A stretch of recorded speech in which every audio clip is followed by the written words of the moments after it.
প্রণয়িনী। লেখনীতে নুসরাত সুলতানা সেজুতি। পর্ব ১ প্রথম থেকে শেষ অংশ।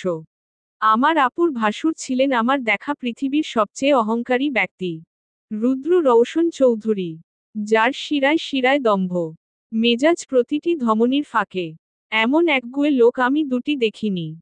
আগে আপুর কাছে এরকম হাজারটা বিশেষণ শুনলেও বিশ্বাস করে উঠিনি। এরকম হয় নাকি? কিন্তু না, উনি সত্যিই তাই। যেদিন প্রথম অভ্র ভাইয়ারা, মানে আপুর বর আর তার পরিবার আপুকে দেখতে আসে সেদিনই প্রথম দেখলাম রুদ্র নামক লোকটাকে। গাড়ি থেকে সবার শেষে নেমেছিলেন উনি। আমরা তখন অতিথি অভ্যর্থনার খাতিরে দাঁড়িয়ে। তকতকে পোশাক, লম্বা চওড়া, ফর্সা লোকটাকে দেখেই আমার মাথা ঘুরে গেল। বলা বাহুল্য, ক্রাশ নামক হুমড়ি খেলাম ওনার ওপর। এত সুন্দর পুরুষ হয়, এই ১৯ বছরের জীবনে দেখিনি আমি। যখন জানলাম ইনিই আমার হবু দুলাভাইয়ের একমাত্র বড় ভাই, আমার চোখ জ্বলে ওঠে আনন্দে। এমন মানুষ কি না আমার বেয়াই হবে? কিন্তু সেই আনন্দ আমার বেশিক্ষণ টেকেনি। যখন আমার হাতের গোলাপজল ওনার ওপর ছিটিয়ে দিলাম আর উনি গরম চোখে চেয়ে বললেন, হোয়াট দ্য হেল নামক খাদ্য সেখানেই আহুতি দিল। এমন কর্কশ ভাষা, তাও এমন সুশ্রী চেহারায়, মেনে নিতে পারিনি। কষ্টে, দুঃখে, অদৃশ্যভাবে ফ্লোরে গড়াগড়ি খেলাম। লোকটা সঙ্গে সঙ্গে পকেট থেকে রুমাল বের করে মুখ মুছলেন। দাঁত চেপে বিড়বিড় করলেন। ঝরঝরে ইংরেজিতে আমাকে বলে গেলেন, ইডিয়ট। তারপর বাকিদের সঙ্গে ঢুকে গেলেন ঘরে। আমি শুধু ফ্যালফ্যাল করে চেয়ে রইলাম। পরপর ঘটনাগুলো যখন মাথায় ঢুকলো হুঁশ ফিরতেই নিজের ওপর চরম বিরক্ত হলাম। এই রকম একটা নাকুচু লোকের ওপর ক্রাশ খেয়েছি? ছি সেজুতি। ছি। হ্যাঁ নাকুচুই তো। সামান্য গোলাপ জলের ছিটেতে যার গা জ্বলে উঠল, তাকে দেয়ার মতো এর থেকে সুন্দর বিশেষণ খুঁজে পাইনি। এরপরে ঘটল আরেক ঘটনা।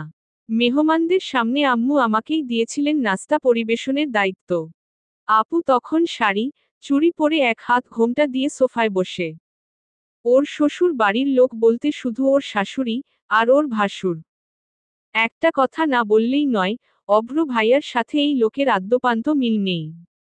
অভ্র ভাইয়া, ওনার মা দুজনেই ভীষণ হাসিখুশি আর মিশুকে। সেখানে ওনার বড় ভাই প্রচণ্ড গম্ভীর। আসার পর থেকে এক টুকরো হাসি আমি ওনার ঠোঁটে দেখিনি। না আলাপ করানো সময়ও ছিল না। আপু আর ভাইয়ার লাভ ম্যারেজ। দীর্ঘদিন প্রেমের পরিণতি দিতে আজ বিয়ের দিনক্ষণ পাকা করা হবে। সেই খুশি একটু পরপর ঝলকে উঠছে ওদের চোখে মুখে। কিন্তু বিপত্তি বাঁধল আরেক জায়গায়, রুদ্র নামক হিংসুটে লোকটা তখন একটু দূরে দাঁড়িয়ে ফোনে কথা বলছেন। মূলত কল আশায় উঠে গেছিলেন উনি। আম্মু তখন আমাকে গুছিয়ে বললেন, যা তো সেজুতি, ওনাকে চাটা দিয়ে আয়। আমি বরাবরই বাধ্য মেয়ে। চায়ের কাপ তুলে গুটি গুটি পায়ে ওনার কাছে গেলাম। চায়ের কাপটাও বাড়িয়েছি কেবল, উনিও ধমকে উঠলেন কাউকে। আমার হাত কেঁপে উঠল। আর ব্যাস, গরম চা ফেলে দিলাম। কিছুটা মেঝেতে, কিছুটা গয় পড়ল ওনার হাতের ওপর। এরপর আর কি? ছোটখাটো বজ্র পড়ল বসার ঘরে। ভরকে তাকালেন উনি। কিরমির করে বললেন সেই তিনখানা শব্দ, হোয়াট দ্য হেল।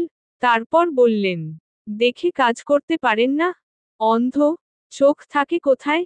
আমি প্রথম দিকে ভীষণ অনুতপ্ত হয়েছিলাম। চা ফেলেছি দোষ তো আমারই। কিন্তু ওনার তপ্ত কণ্ঠে সেই অনুশোচনা মাটি চাপা পড়েছে। এভাবে বলার কি আছে? আমি কি ইচ্ছে করে ফেলেছি? কোমর বেঁধে ঝগড়াটা ঠিক করে করতে পারিনি বাড়ির বয়স্কদের সামনে। শুধু মিনমিন করে বললাম, সরি। ওনার বিকৃত মুখভঙ্গি তখনও পাল্টাল না। চা পড়েছিল ওনার দামি ঘড়ির ওপর। হাতে পড়লে একটা কথা, ভাবতাম পুড়ে গেছে তাই এত হম্বিতম্বি। কিন্তু তা তো নয়। উনি একটু আগের মতোই টিস্যু দিয়ে ঘড়ি মুছতে মুছতে বাঁকা চোখে একবার আমার দিকে দেখলেন। দৃষ্টিতে কি ছিল আমি জানি না। অথচ আমার সমস্ত অঙ্গপ্রত্যঙ্গ ঠান্ডা হয়ে গেল। বাদামি আইরিশ দুটোতে কি মেশানো ছিল কে জানে? ওনার মা উঠে এলেন। আহ্লাদ করে ছেলেকে জিজ্ঞেস করলেন, দেখি দেখি কোথায় পড়েছে? জ্বলছে নাকি? আর আমার আম্মু এক কাঠি ওপরে গিয়ে ধমকে উঠলেন আমায়। বললেন, এই সেজুতি, সমস্যা কি তোর? চা ফেলে দিলি কি করে? এই মেয়েটাও না, একটা কাজ যদি পারে। তুমি কিছু মনে করো না বাবা। মলম আনছি আমি। শেষটুকু রুদ্রকে খুব নরম কণ্ঠে বললেন আম্মু। সকলের সামনে আমার মান ইজতের জলাঞ্জলি দয়ে উঠতেও নিলেন মলম আনতে। তখনই লোকটা রাশভারী কণ্ঠে বললেন, দরকার নেই, আমার হাতে পড়েনি। তারপর আবহাওয়া শীতল হলো ফের। অভ্র ভাইয়া আর আপুর বিয়ের দিন ঠিক হলো। আন্টি মেয়ে দেখে পছন্দ করে আংটি অবধি পরিয়ে গেলেন। খুশি তখন রমরমিয়ে ঘরের ভেতর প্রবেশ করেছে। বাবা আপুকে বললেন, ভাইয়াকে পুরো বাড়িটা ঘুরিয়ে দেখাতে। দেখানো তো ছুতো, আসলে ওদের আলাদা ভাবে কথা বলতে দিয়েছে। আমি কি বুঝি না? সবে ইন্টার পাস করলে কি হবে? আমি সব বুঝি। আপু আর ভাইয়া আলগোছে উঠে গেল। আমাদের একতলা পাকা বাড়ি। বাবার পৈতৃক ভিটা। শুনেছি অনেক খাটুনির পর দাদামশাই উত্তরার মাটিতে এক খণ্ড জমি কিনতে সক্ষম হয়েছিলেন। তবে বাড়ি করার পর বেশি দিন থেকে যেতে পারেননি। পাড়ি জমালেন দূর দেশে। আম্মু আমাকে ইশারা করলেন খালি কাপ প্লেট নিয়ে যেতে। যখনই তুলতে যাব, আপুর হবু শাশুড়ি প্রশ্ন করলেন, তুমি কিসে পড়ছো সেজুতি? আমি ঘাড় বেঁকে তাকালাম। অনার্সে ভর্তি হয়েছি আন্টি। ক্লাস এখনো শুরু হয়নি। বাহ ভালো। কি এসেছিল রেজাল্ট? 4.84। ভালো পেয়েছ। কি নিয়ে পড়ছো তাহলে এখন? Fashion designing. কথাটা বলার সময় রুদ্র একবার ফোন থেকে দৃষ্টি তুলে আর চোখে তাকালেন। আন্টি হৈ হৈ করে বললেন, তাই? আমার রুদ্ররও তো ফ্যাশন নিয়ে ব্যবসা। আমি ঠোঁট গোল করে ও বোঝালাম। এরপর এটো কাপ প্লেট তুলে হাঁটা ধরলাম কিচেনে।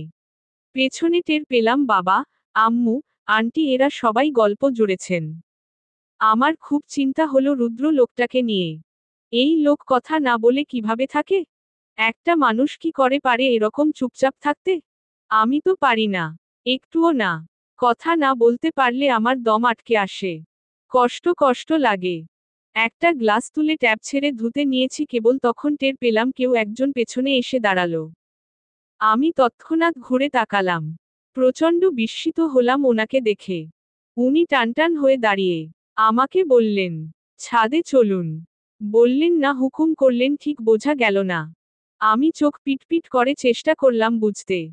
তখনই বাবা পেছনে থেকে জানালেন, সেজুতি, রুদ্র আমাদের ছাদ দেখতে চাচ্ছে, তুমি একটু নিয়ে যাও। আমি মাথা কাত করলাম। কোমর থেকে ওড়নার প্যাচ ছাড়িয়ে বললাম, আসুন। পা বাড়ালাম ওনার সামনে। তবে স্পষ্ট টের পাচ্ছি ওনার জুতোর শব্দ। গটগট করছে সিঁড়িতে। ছাদে আসার পর উনি গিয়ে রেলিং ঘেঁষে দাঁড়ালেন। নিচে তাকালেন, আশপাশ দেখলেন। এরপর ঘুরে তাকালেন আমার দিকে। পিঠে ঠেস দিয়ে পকেটে দুহাত গুজে বললেন, আপনার নামের মানে কি? থেমে থেমে বললাম, সন্ধ্যা প্রদীপ। নামের সঙ্গে তো আপনার কোনো মিল নেই। আমি থমকে বললাম, কেন? উনি জবাব না দিয়ে পাল্টা প্রশ্ন ছুড়লেন, কে রেখেছে নাম? বাবা। পাল্টে অন্য কিছু রাখতে বলবেন। যেটাতে আপনাকে মানায় না সেটা অহেতুক। কি অপমান! ভাবা যায়? আমার খুব বলতে ইচ্ছে করল, আমার যা ইচ্ছে নাম হোক, তাতে আপনার কি? কিন্তু মুখ ফুটে বের হলো না। বাড়িতে আসা মেহমানদের সঙ্গে অভদ্রতা করব এ আমি স্বপ্নেও ভাবি না। চুপচাপ হজম করলাম। ঠিক তখন ছাদে হাজির হলো আপু আর ভাইয়া। হাসতে হাসতে এসেছিলেন দুজন। রুদ্রকে দেখতেই অভ্র ভাইয়ার হাসিটা দপ করে নিভে গিয়ে মুখ চোরের মতো হয়ে গেল। কেলিয়ে রাখা দাঁতগুলো ঢুকে গেল ঠোঁটের গহ্বরে। আপুকে পেছনে ফেলে দ্রুত গিয়ে ভাইয়ের পাশে দাঁড়ালেন। অবাক অবাক কণ্ঠে বললেন, ভাই, তুমি ছাদে? উনি শুধু বললেন, হ্যাঁ। আপু আগ বাড়িয়ে শুধাল, আমাদের এই ছোট বাড়ি কেমন লেগেছে ভাইয়া? আমিও উত্তর জানতে ওনার দিকে তাকালাম। উনি একদম আমার দিকে চেয়ে থেকেই বললেন, ভীষণ সুন্দর। আমার কেমন যেন লাগলো। ওনার দৃষ্টি, ওনার কণ্ঠ অন্য রকম। চট করে চোখ ফিরিয়ে আপুকে বললাম, নিচে যাই। অভ্র ভাইয়া আটকে দিয়ে বললেন, আরে কোথায় যাবে? একমাত্র শালি আমার, আলাপ করি ঠিকঠাক। আমি মৃদু হাসলাম ভাইয়ার দিক তাকিয়ে। তখনও স্পষ্ট বুঝতে পারছি রুদ্র আমাকেই দেখছেন। না তাকালেও আমার গলা শুকিয়ে এলো। এভাবে কি দেখছেন উনি? সব কিছুর পাট চুকিয়ে ভাইয়ারা যখন বাড়ি ফিরবেন আমি তখন দরজা ঘেঁষে দাঁড়িয়ে। সবাই সবার থেকে বিদায় নিচ্ছে যখন হঠাৎই রুদ্র এসে পাশে দাঁড়ালেন আমার। ওনার উপস্থিতি টের পেয়ে আমি চোখ তুলে তাকালাম। উনি খানিকক্ষণ চেয়ে রইলেন। অনর সেই চাউনি। এরপর আরেকটু এগিয়ে এলেন। আমার কৌতূহল হলো, উনি এমন করছেন কেন? পরপর হাতের মুঠোয় ওনার হাতের স্পর্শ পেলাম। উনি চলে গেলেন। ওনাদের গাড়িটাও চলে গেল। শুধু আমি মুঠোতে কাগজের টুকরো নিয়ে মূর্তি বনে দাঁড়িয়ে। হুঁশে ফিরলে মুঠোর কাগজ সামনে ধরলাম চোখের। সারা শরীর অকারণে কাঁপছিল আমার। কাগজ নয়, দলিত মথিত টিস্যু। ভাঁজ খুলতেই লেখা দেখলাম, সেজুতি নয়, আপনার নাম হওয়া উচিত জোনাকি পোকা। যারা অন্ধকারে টিমটিম আলো দেয়। যার নরম রশ্মি দেখলে অন্তঃস্থল জড়িয়ে যায় শীতলতায়। গেথে যায় দৃষ্টিতে। ঢুকে যায় মস্তিষ্কে। এই যেমন আমার হলো আজ। কেন হলো, আছে উত্তর? প্রণয়িনী। লেখনীতে, নুসরাত সুলতানা সেজুতি। ০২। আমি বিয়ে করব। শোনিত কণ্ঠস্বরের হঠাৎ কথাটায় চমকে তাকালো সকলে। অব্রুর সদ্য মুখে নেয়া পানিটুকু ঠেলে বেরিয়ে আসতে চাইল। রেহানা অবাক চোখে ঘাড় ফেরালেন। নিশ্চিত হতে শুধালেন, কি বললে? রুদ্র পায়ের ওপর পা তুলে সোফায় বসে। দুজন মানুষের এই বিস্ময় হাবুডুবু খাওয়া চেহারা তার ওপর কোনো প্রভাবই ফেলল না। আগের মতোই উদ্বেগহীন বলল, আমি বিয়ে করতে চাইছি। অভ্র তাড়াহুড়ো পায়ে রুদ্রর সামনে এসে দাঁড়াল। গোল গোল চোখ মেলে অবলোকন করল রুদ্রর নিরেট, ফর্সা মুখ। তার এই ভাইটাকে বোঝার ক্ষমতা আল্লাহ তাকে দেয়নি। কষ্টি পাথরে মাথা ঠুকে মরে গেলেও কোনো দিন এ কৌশল রপ্ত হবেও না। কিন্তু চেষ্টা করতে ক্ষতি কি? এই যে তার ভাই, রুদ্র রওশন চৌধুরী। যে কিনা বিয়ে করবে না বলে একদিন বাড়িতে এক দফা ভাঙচুর করেছিল। কারণ, বিয়ে মানে সময় নষ্ট, ফোকাস লস। সেও আজ বিয়ের জন্যে রাজি? যেচে বিয়ে করতে চায়? সম্ভব? মুখের সামনে হা করে আছিস কেন? রুদ্রর গম্ভীর কণ্ঠে নড়েছে উঠল অভ্র। খানিক থতমত খেয়ে সোজা হয়ে দাঁড়াল। রয় সয় সুধাল, সত্যি তুমি বিয়ে করবে ভাই? মিথ্যে বিয়ে করা যায়? রুদ্র সরু চাউনিতে অভ্র কাচুমাচু করে বলল, তুমি তো বিয়ে করতে চাওনি। তোমার চিরকুমার থাকার সিদ্ধান্তের জন্যেই তো মা আগে আমার বিয়েটা ঠিক করলেন। রেহানা ধাক্কাটা এতক্ষণে সামলে উঠেছেন। অভ্রর কথায় তাল টেনে বললেন, তো আর কি করব? আরিশার তো বিয়ে ঠিক করছিল ওর বাবা, তুই এমন কান্নাকাটি জড়লি এসে আমিই না বাধ্য হলাম। না হলে কোনো দিন দেখেছিস, বড় ভাইয়ের আগে ছোট ভাইয়ের বিয়ে হয়? অবশ্য হয়, যেসব বড় ভাইরা আমার এই একগুঁয়ে ছেলের মতো হবে, সেখানে সব সম্ভব। রুদ্র মুখ থেকে চবর্গীয় শব্দ করে বলল, এত কথা বলছো কেন মা? আগে বিয়ে করতে চাইনি, এখন চাইছি। বিয়ে দিলেই তো হচ্ছে। রুদ্র যতটা সহজ, সাবলীল ভাষায় বলল, ততটাই অবাক হলেন রেহানা। ছেলের সোজাসাপটা কথায় একটু অপ্রস্তুতিতে পড়লেন। মনে মনে জিভ কাটলেন ওর বেহায়াপনায়। বিয়ে করবে না বলে স্লোগান তুলে ফেলা ছেলে এখন এইভাবে ঠোঁট কাটার মতো কথা বলছে? হা কপাল! এদের কি লজ্জা শরম বলতে আল্লাহ কিচ্ছু দিল না? অভ্র সবকিছু ভুলে গেল। নিমিষে হৈ হৈ করে প্রস্তাব রাখল, তাহলে মা ভাইয়ের জন্যে মেয়ে দেখা শুরু করি? রেহান দম ফেলে বললেন, সে তো করতেই হবে। অভ্র চকচকে চোখমুখ নিয়ে রুদ্রর পাশে বসল। আনন্দে উচ্ছ্বসিত হয়ে বলল, বলো ভাই, তোমার কেমন মেয়ে পছন্দ? ফর্সা, শ্যামলা? না না, তুমি ফর্সা মানে তোমার বউকে হতে হবে ধবধবে সাদা। আচ্ছা তাহলে কি লম্বা মেয়ে, নাকি খাটো? তুমি আমাকে বিস্তারিত বোঝাও, চোখ নাক, ঠোঁট কেমন হবে? বড় নাকি তোর ছোট শালির মতন? রুদ্রর হঠাৎ কথাটায় মাঝপথেই আটকে গেল অভ্র। বকবক করতে থাকা জিভ ঢুকে গেল ভেতরে। ভরকে তাকালো মায়ের দিকে। রেহানা ভিমড়ি খেলেন। দুজন পরপর বড় বড় চোখে একে অপরকে দেখে রুদ্রর দিক ফের তাকালেন। সমস্বরে বললেন, কি? অভ্র তোরাক করে উঠে দাঁড়ায়। ধারণাতীত কথাটা তখনও মাথায় ঢোকেনি। রুদ্রও বসা থেকে উঠে দাঁড়ালো এবার। পকেটে এক হাত ঢুকিয়ে মায়ের দিক চাইল। কোনো রকম ভনিতা ছাড়াই বলল, আরিশার বোন সেজুতি, আমি ওকে বিয়ে করতে চাই। আজই ওর বাবার কাছে প্রস্তাব পাঠাও। ছোটখাটো বজ্র ফেলে রুদ্র সিঁড়ি বেয়ে উঠে যায়। পেছনে রেখে গেল হকচকিয়ে চেয়ে থাকা 4টে চোখ। সেদিনের মতো রাতে আর আমার ঘুম হয়নি। প্রচণ্ড অস্থিরতায় দিন কাটিয়ে রাতে থম মেরে বসেছিলাম। সামনে তখনও সেই টিস্যু রূপী চিরকুট। আমার মস্তিষ্ক ছুটছে, প্রশ্ন করছে, কয়েক জায়গায় ঘুরে ঘুরে ফিরে এসে তালগোল পাকাচ্ছে। জানতে চাইছে, কেন এই চিরকুট, কেন এই লেখা, কি এর উদ্দেশ্য? নিরুত্তর আমি, কোনো জুৎসই জবাব খুঁজে পাইনি। তবে আমার তরুণী মন সবার প্রথমে যেদিকে বান ছুঁড়েছে, তা নিতান্ত ভিত্তিহীন। আমার মন ঘোষণা করছে এই চিরকুট কোনো চিরকুট নয়, প্রেমপত্র। রুদ্র রওশন চৌধুরী ইনিয়ে বিনিয়ে আমায় বুঝিয়ে গেলেন উনি আমার প্রেমে পড়েছেন। পরমুহূর্তে সপাটে নিজের গালে চড় বসালাম আমি। অতি আশ্চর্যে মানুষের মতিভ্রম হয়, আমারও হয়েছে তাই। যে লোক আজ সন্ধে থেকে আমাকে ধমকালেন, রেগেমেগে আগুনের স্ফুলিঙ্গ ছুড়লেন বার্তার সহিত মিশিয়ে, সে লোক একদিনে কি করে প্রেমে পড়বে? ওনার সাথে কথাটা মিলছে না। চরিত্রের সঙ্গে যাচ্ছে না। না না, একদমই না। তাহলে? এই তাহলেতেই বারবার আটকে যাচ্ছি আমি, আর আমার ছটফটে বুক। জীবনে প্রথমবার ক্রাশ খেয়েছিলাম ওনার ওপর। উনি তার মান রাখলেন না। বরং বাদামের খোসার মতো ফু দিয়ে উড়িয়ে দিলেন আমার ক্ষণিকের ভালো লাগা। ওনার কর্কশ কণ্ঠে হঠাৎ অনুভূতি হঠাৎ করেই নিভে গেল। আমার মতো একটা ছোট্ট মেয়ের সঙ্গে একটু মিষ্টি করে কথা বললে কি হতো? জাত যেত ওনার? অহেতুক, অযাচিত অপমান ঘিরে ধরল আমায়। ঠোঁট উল্টে শুয়ে পড়লাম। আর ভাবব না ওনার কথা। চিরকুটের মানে যা ইচ্ছে তাই হোক। গোল্লায় যাক এসব। সাথে নিয়ে যাকই দেমাগী রুদ্র রওশন চৌধুরীটাকেও। সকাল থেকে খেয়াল করছি বাড়ির লোকেরা আমায় কেমন বক্রচোখে দেখছে। আমার মোটামুটি বুদ্ধি বিবেচনা বুঝিয়ে দিল তাদের দৃষ্টি অস্বাভাবিক। এই চাউনির অন্য কোনো মানে রয়েছে। কিন্তু, সবাই এভাবে কেন দেখছে? কি করেছি আমি?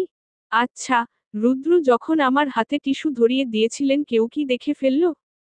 আমি ভয়ার্ত দৃষ্টিতে খাবারের প্লেট থেকে মুখ তুলে সামনে তাকালাম। টেবিলে বসা প্রত্যেককে দেখলাম একবার একবার করে। এখনো কেমন কেমন করে তাকাচ্ছে এরা। আমি ধৈর্য হারিয়ে জিজ্ঞেস করেই ফেললাম, কিছু হয়েছে? আমার প্রশ্নে আম্মু আকাশ থেকে পড়ার ভান করে বললেন, কি হবে? মিনমিন করে বললাম, না কিছু না। আম্মু কিছু বললেন না। দু একবার বাবার সঙ্গে চোখাচোখি করলেন। ইশারায় কিছু একটা নিয়ে আলাপ করলেও আমি আগামাথা উদ্ঘাটন করতে ব্যর্থ হই। আম্মু গলা খাকারি দিয়ে কেশে নিলেন একটু। তারপর সময় নিয়ে বললেন, আরিশার ভাসুরকে দেখেছিলি না কাল? হু, কেমন লাগলো? আমি মনে মনে বললাম, মাকাল ফল। মুখে বললাম খারাপ না। হঠাৎ এই কথা? আম্মু উসখুস করে বললেন, ও বাড়ি থেকে ফোন এসেছিল রাতে। তোর আপুর শাশুড়ি ওনার বড় ছেলের বউ করে তোকে নিতে চাইছেন। ও আচ্ছা। কথাটা বেখেয়ালে যতটা নিরুদ্বেগ ভাবে বলেছি, খেয়াল পড়তেই হোঁচট খেয়েছি শতভাগ। আমার চোখ দুটো রীতিমতো বেরিয়ে এলো বাইরে। বিস্ময় কথা ভুলে গেলাম। হা করে চেয়ে রইলাম খানিকক্ষণ। চোখ পিটপিট করে শুধালাম, কি হো? আপু বলল, হ্যাঁ, ওনাদের নাকি তোকে ভালো লেগেছে খুব। তাই আন্টি চাইছেন রুদ্র ভাইয়ার বউ হিসেবে তোকে ঘরে তুলতে। বাবার কাছে সরাসরি প্রস্তাব রেখেছেন। আমি তো শুনে অবাক হয়েছিলাম, তবে ভীষণ খুশিও হয়েছি, কারণ আমরা দু বোন একসঙ্গে থাকতে পারব। আপুর ঠোঁটে প্রশস্ত হাসি দেখা গেলেও আমার হাসি গায়েব। তড়িৎ বেগে বাবার দিক চেয়ে শুধালাম, তুমি কি মতো দিয়েছ বাবা? বাবা এতক্ষণ নীরব ছিলেন। উত্তরে ধীরস্থির কণ্ঠে বললেন, না। তোমাকে না জিজ্ঞেস করে আমি মতামত দেই কি করে? ভেবেছিলাম সকালে তোমাকে জিজ্ঞেস করেই তারপর ওনাদের হ্যাঁ বল। আমি মাঝপথেই বলে ফেললাম, না বলে দাও। 3 জোড়া চোখ আমার দিকে আছড়ে পড়ল একসঙ্গে। সকলে বিস্মিত দৃষ্টি ফেলল। আম্মু যত্রতত্র প্রশ্ন করলেন, কেন? ছেলেটা খারাপ কিসে? ভালো দেখতে, কত বড় ব্যবসার মালিক। তাছাড়া, আমার ওনাকে পছন্দ নয়। আশা করছি তোমরা আমাকে জোর করে বিয়ে দেবে না। এই একটা কথা বলে দিয়ে আমি উঠে দাঁড়াই। আমার মেজাজ এতটাই বিগড়েছে খাবারটুকুও শেষ করিনি। পাশের চেয়ার থেকে ব্যাগ কাঁধে তুলে হনহনিয়ে বেরিয়ে পড়লাম। আজ ভার্সিটিতে আমার প্রথম ক্লাস। ভোর থেকে এ নিয়ে মন ফুরফুরে থাকলেও এই মাত্র উবে গেল সব। আমার রাজ্যের যত রাগ গিয়ে পড়ল ওই অহংকারী রুদ্র নামক লোকটার ওপর। কাল যে মানুষটা আমাদের বাড়ি এসে আমাকেই হম্বিতম্বি চোটপাট দেখিয়ে গেলেন, তাকে বিয়ে করব আমি? কদাপি সম্ভব। নিজের পায়ে কুড়াল মারা যায়, কিন্তু রুদ্র রৌশন চৌধুরীকে বিয়ে করা যায় না। ওই ঘন্টায় যা রূপ দেখেছি ওনার, তাতে আমি কেন কোনো মেয়েই ওমন রগচটা পাবলিককে স্বামী হিসেবে মানবে না। মেয়েরা চায় রোমান্টিক, লুতুপুতু একটা বর। সেখানে রুদ্র, ইস! ভাবতেই তো কেমন লাগছে। হোক সুন্দর, হোক আমার ব্যর্থ ক্রাশ, তাই বলে ড্যাং করে ওনাকে বিয়ে করতে যাব, এমন খ্যাপাটে পাগল আমি নই। আচ্ছা, হঠাৎ ওনার সঙ্গে আমার বিয়ের কথা কেন উঠল? এটা কি শুধুই ওনার মায়ের ইচ্ছে? নাকি? আমি হাঁটা থেকে থমকে দাঁড়ালাম, পরক্ষণে নিজেই নিজেকে বোঝালাম। না সেজুতি, ওরকম মানুষের বউ হিসেবে তোকে মানাবে না। বিশ্রী লাগবে, ভীষণ বিশ্রী। মেয়েটা তোমার অনেক ছোট। একদম বরাবর 10 বছরের। রুদ্র ল্যাপটপ থেকে চোখ ওঠাল। তো, রেহানা কিছু বললেন না। আসলে কি বলবেন ভেবে পেলেন না।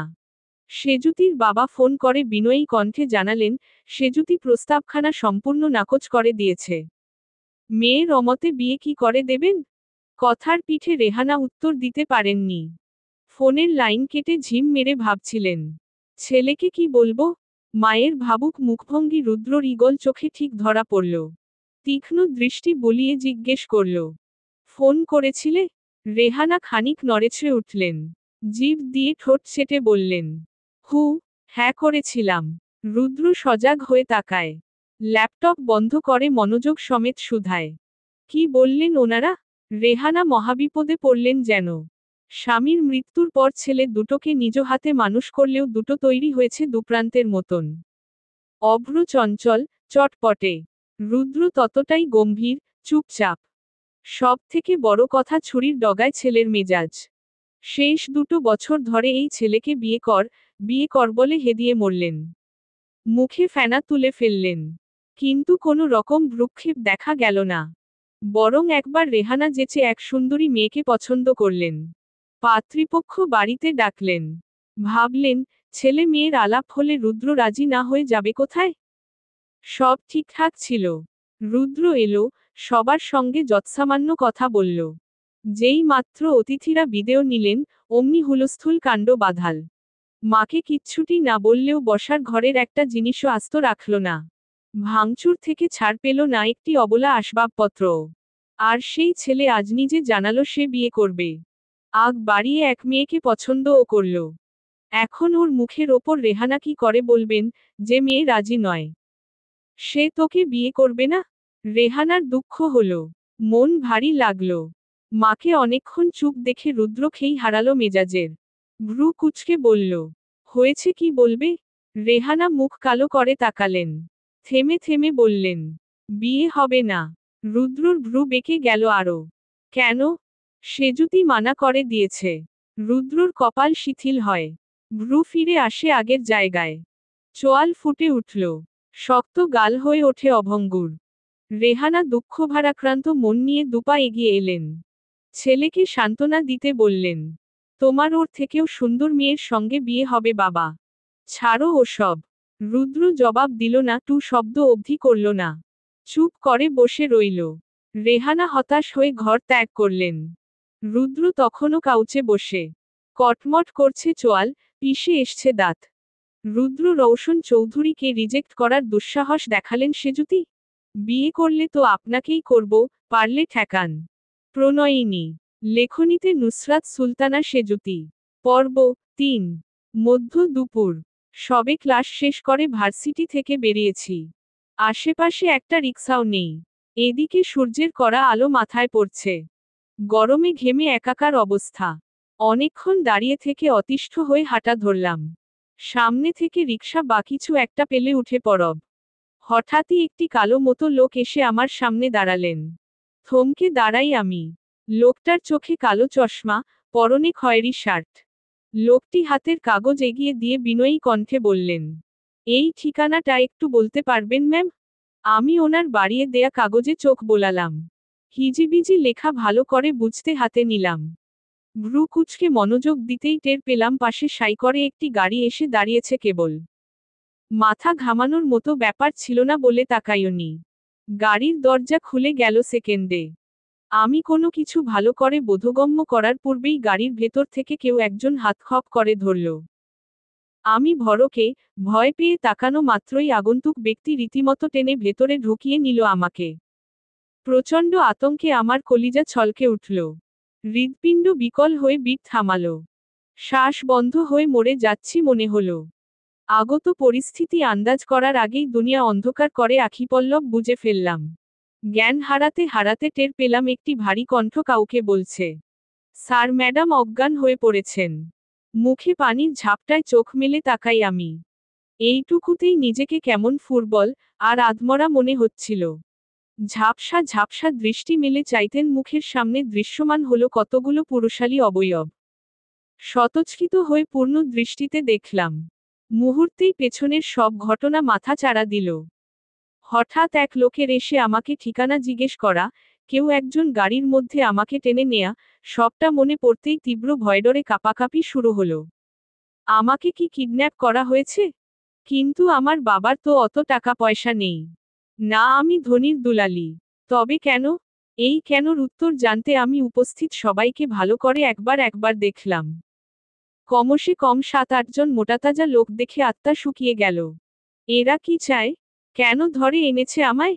আমার অত্যাধিক ঘর্মাক্ত চেহারা, বারবার ঢোক গেলা দেখে একজন প্রশ্ন করলেন, পানি খাবেন ম্যাডাম? আমি বিস্ময় টুপটাপ পাতা ফেললাম চোখের। এত সুন্দর করে প্রশ্ন কোন কিডন্যাপার করে? মনে হয় ওরা কিডনি পাচারকারী। তাই জন্যে আমাকে পানি টানি খাইয়ে সুস্থ রাখতে চাইছে। এই আকাশ কুসুম ভান্নাতেই আমার পিপাসা দ্বিগুণ বেড়ে যায়।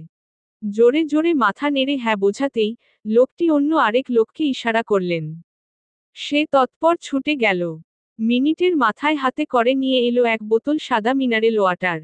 রীতিমতো বোতলের ছিপি খুলে হাতে দিল আমার। কম্পিত হস্তে বোতল ধরেই চুমুক বসালাম। ঢকঢক করে খেয়ে নিলাম প্রায় অর্ধেকটা। লম্বা শ্বাস ফেলে মুখ মুছে ফের ওনাদের দিকে চোখ দিলাম। একটু ধাতস্থ হয়ে ভীত কণ্ঠে শুধালাম, আমাকে এখানে কেন এনেছেন? অন্য এক লোক উত্তর দিল, দরকার ছিল ম্যাডাম। আপনার শরীর এখন কেমন লাগছে? ফুরবল লাগছে না তো? আমার ভারী মেজাজ খারাপ হলো এই লোকের উত্থলানো দরদ দেখে। মানে তোরা হার্ট অ্যাটাক করার মতো করে অপহরণ করে এনে এখন জিজ্ঞেস করছিস, কেমন লাগছে? যা ঝটকা খেয়েছি তাতে তো আমি মরেও যেতে পারতাম। আমি তিরিক্ষ মেজাজে ভয়ডর ক্ষণিকের জন্যে ভুলে যাই। সরাসরি প্রশ্ন করলাম, কি চাই আপনাদের? কত টাকা চাইবেন আমার বাবার কাছে? এই মুহূর্তে আমি চেয়ারে বসে। বাকি লোকগুলো আমার চারপাশ ঘিরে। প্রশ্নটায় একে অন্যের মুখ চাওয়াচাওয়ি করলেন। তন্মধ্যে একজন বললেন, টাকার জন্যে তো আপনাকে আনা হয়নি ম্যাডাম। আমি ভ্রু কুঁচকে ফেললাম। টাকার জন্যে আনা না হলে কি আমার চেহারা দেখতে এনেছে? তৎক্ষণাৎ একটু আগের কিডনি পাচারের কথাটাই ফের মাথা চাড়া দিল। ইয়া আল্লাহ! এর মানে সত্যিই এরা আমার কিডনি নিয়ে নেবে? ভয়ে আমার হাঁটু থরথর করে কাঁপাকাঁপি শুরু করল। কাঁপা কণ্ঠে বললাম, তাহলে ককেন এনেছেন? স্যারের অর্ডার ম্যাডাম। আমার সবে সবে শিথিল হওয়া কপাল পুনরায় বেঁকে বসে। কোন স্যার? অন্য একজন লোক বিনয়ী অথচ মোটা কণ্ঠে বললেন, ম্যাডাম আপনি একটু চুপ করে বসুন। স্যার এক্ষুনি এসে পড়বেন। আরে হো! কথাটুকু সম্পূর্ণ না করে নিজেই থেমে যাই। ডুব দিলাম গভীর ভাবনায়। এদের কোন স্যার আমাকে তুলে আনতে বলেছে, সেই কৌতূহলে সব ভুলে চুপচাপ বসে রইলাম। চোখ বোলালাম চারপাশে, দুটো সোফা, একটা চেয়ার আর দুটো ফুলদানি, একটা ড্রেসিং টেবিল, এছাড়া ঘরে আর কিছু নেই। দেয়ালগুলোও পুরনো। জায়গা জায়গা থেকে রং খসে পড়ছে। আমি ঠিক কোথায়, কিছুতেই বুঝে উঠতে পারলাম না। তখনই বাইরে থেকে একটি রাশভারী কণ্ঠ ভেসে এলো। মেহবুব স্যার এসছেন। মেহবুব নাম যার তিনি দৌড়ে গেলেন দরজার কাছে। ছিটকিনি টানলেন দ্রুত হাতে, আমি মেহবুব লোকটার পেটের ফাঁক দিয়ে উকিঝুঁকি দেয়ার চেষ্টা করছিলাম। কণ্ঠস্বর কেমন শোনা শোনা লেগেছে। তাছাড়া স্যারটাকে, যে আমার মতো এমন অসহায়, অবলা মেয়েকে অপহরণ করাল? কি আছে আমার কাছে? আমার ব্যাগ হাতালে 10 টাকার 6টা নোট ছাড়া কিচ্ছু পাওয়া যাবে না। ঠিক সে সময় দৃশ্যমান হলো নাম না জানা স্যারের চাঁদ বদন। আমি বেখেয়ালে তাকিয়ে চোখ নামালেও সজাগ হলাম নিমিষে। চট করে মাথা তুলে ফের তাকালাম। চোখের সামনে পরিচিত সেই মুখখানি দেখতেই সমগ্র শরীর হিম হয়ে এলো। রুদ্র রওশন চৌধুরী। উনি কিডন্যাপড করিয়েছেন আমাকে? ভাবতেই আমার মাথা ঘুরতে শুরু করে। উনি দরজা ছেড়ে এসে ভেতরে ঢুকলেন। হাতে শপিং ব্যাগ। কিছু বলতেও হলো না, ঘরের লোকগুলো সবাই একে একে আলগোছে বেরিয়ে গেল। রুদ্র দরজা লাগালেন। উপর নিচ দুটো ছিটকিনিই লাগালেন। এগিয়ে এলেন আমার দিকে। ওনার প্রত্যেকটা শব্দযুক্ত কদম অন্তরাত্মা কাঁপিয়ে তুলছিল আমার। সকালবেলা ওনাকে রিজেক্ট করার ফল যে এইসব কিছু, বুঝতে খুব বেশি দেরি হলো না। এখন কি উনি প্রতিশোধ তুলবেন? উনি আর একটু কাছাকাছি আসতেই আমি তোড়াক করে উঠে দাঁড়ালাম। লাফিয়ে গেলাম রুমের এক কোণে। আঙুল তুলে শাসিয়ে বললাম, খবরদার, আমার কাছে আসবেন না। পরপর ঘটনাগুলোয় ভ্যাবাচেকা খেলেন উনি। হতবুদ্ধি হয়ে চেয়ে রইলেন অল্প সময়ে। এরপর ঠোঁট এক পাশে বেঁকে গেল ওনার। মাথা নেড়ে সূক্ষ্ম হাসলেন। স্পষ্ট বুঝলাম, আমার শাসানোটাকে তাচ্ছিল্য করলেন উনি। খুব রাগ চেপে ধরল আমাকে। উনি আরেক পা বাড়াতেই খিটমিট করে বললাম, এগোবেন না বলে দিচ্ছি। খুব খারাপ হবে। উনি ভ্রু নাচালেন। তাই?